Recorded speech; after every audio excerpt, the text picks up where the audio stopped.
নমস্কার। Jayanta official YouTube চ্যানেলের পক্ষ থেকে আপনাদের প্রত্যেককে জানাই ওয়েলকাম। তো এখন আমি আপনাদের সাথে একটি বিশেষ গুরুত্বপূর্ণ বিষয় নিয়ে আলোচনা করব। এই মুহূর্তের একটি বড় খবর বলা যায়, প্রাথমিক নিয়োগের ক্ষেত্রে কিন্তু ভ্যাকান্সি বাড়তে চলেছে বহুগুণ। কেননা রাজ্য শিক্ষা দপ্তর প্রাথমিকের ক্ষেত্রে কিন্তু একটি বড় উদ্যোগ নিতে চলেছেন।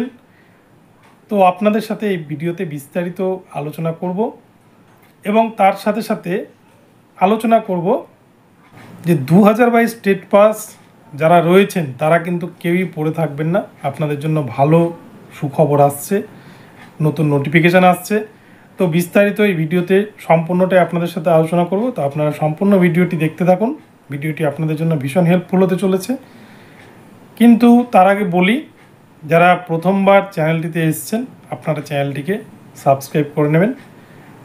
তো চলুন বন্ধুরা, আমরা জেনে নিই বিস্তারিত যে ঠিক প্রাথমিকের ভ্যাকান্সি বাড়ার বিষয়ে প্রাথমিক শিক্ষা পর্ষদ ঠিক কী উদ্যোগ নিচ্ছে। রাজ্য সরকার তথা রাজ্যের শিক্ষা দপ্তর এবং প্রাথমিক শিক্ষা পর্ষদ উদ্যোগ নিতে চলেছেন প্রাইমারি স্কুলে পঞ্চম শ্রেণীকে অন্তর্ভুক্তকরণ করা।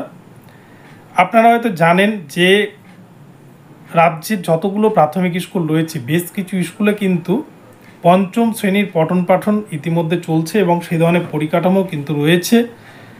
কিন্তু বেশ কয়েক বছর ধরে আমরা দেখছি যে এই বিষয়টা নিয়ে একটা কিন্তু ঢিলিমঢালা বিষয় চলছে বা একটা ভাটা পড়ে গিয়েছিল যে প্রতিটা স্কুলে কিন্তু এই ধরনের পরিকাঠামো ছিল না, যার জন্য পঞ্চম শ্রেণী প্রাথমিক অন্তর্ভুক্তিকরণের বিষয়টা কিছুটা হলেও কিন্তু ভাটা পড়ে যাচ্ছিল। আর এটা নিয়ে কিন্তু কলকাতা হাইকোর্টে মামলাও হয়েছিল।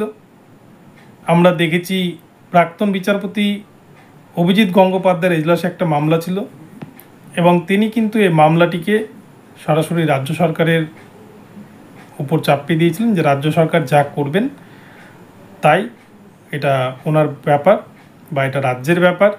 যদিও প্রাথমিকের ক্ষেত্রে কিন্তু আপনারা যদি খোঁজ নেন দেখতে পাবেন আমাদের রাজ্যের আশেপাশে প্রতিটা রাজ্যেই কিন্তু পঞ্চম শ্রেণীকে প্রাথমিকে অন্তর্ভুক্তকরণ করা প্রায় সম্পন্ন হয়েছে, দুই একটি রাজ্য ছাড়া। তো পশ্চিমবঙ্গ সরকার এবার কিন্তু একটি বড় উদ্যোগ নিতে চলেছে যে প্রাইমারির ক্ষেত্রে পঞ্চম শ্রেণীকে যাতে অন্তর্ভুক্ত করা যায়। আগামী যে শিক্ষাবর্ষ শুরু হতে চলেছে 2025 শিক্ষাবর্ষ, সেই শিক্ষাবর্ষ থেকে কিন্তু নতুন করে পঞ্চম শ্রেণী ভর্তি শুরু হতে চলেছে প্রাথমিকে, যার ফলে কিন্তু লাভবান হতে চলেছে 2022 স্টেট পাস প্রত্যেক ক্যান্ডিডেট যারা ডিএলএড পাস করে রয়েছেন। এবং আপনারা জানেন 21-23 ডিএলএডের রেজাল্ট বেরিয়েছে, 21-23 ডিএলএডরাও কিন্তু সুযোগ পাবে। নতুন যে রিক্রুটমেন্ট নোটিফিকেশান আসতে চলেছে আগামী আগস্ট মাসের দিকে, সেখানেই কিন্তু নতুন করে সুযোগ পেতে চলেছে 21-23 ডিএলএড এবং তার সাথে 2022 স্টেট পাস যারা রয়েছেন প্রত্যেকের জন্য একটা বড় সুখবর। এবং সবথেকে বড় কথা, যে পরিমাণ ভ্যাকান্সি আসতো তার থেকে কিন্তু এবারে কয়েক হাজার গুণ হয়তো বেশি ভ্যাকান্সি আসতে চলেছে। তো সব মিলিয়ে বলা যায় ডিআই অফিস থেকে কিন্তু তোড়জোড় শুরু করা হয়েছে এবং প্রতিটা প্রাথমিক স্কুলে এই রিপোর্ট চেয়ে পাঠানো হয়েছে যে সেই স্কুলের ছাত্র সংখ্যাগত, শিক্ষক সংখ্যাগত, সেই স্কুলে পঞ্চম শ্রেণীর পঠন পাঠন চলছে কিনা বা পঞ্চম শ্রেণীর পরিকাঠামো রয়েছে কিনা এই বিষয়ে কিন্তু ডেটা চেয়ে পাঠানো হচ্ছে এবং সেই ডেটা কিন্তু রাজ্য শিক্ষা দপ্তরে পাঠাতে হবে ডিআইদেরকে, এমনটাই নির্দেশ।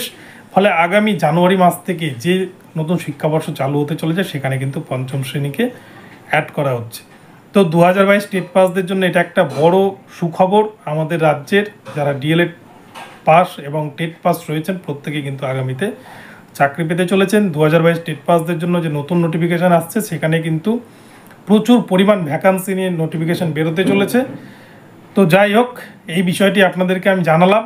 আপনাদের ভিডিওটি যদি ভালো লাগে চ্যানেলটিকে সাবস্ক্রাইব করে দেবেন এবং পাশে থাকা বেল আইকনটি প্রেস করে সর্বদা চ্যানেলের পাশে থাকবেন।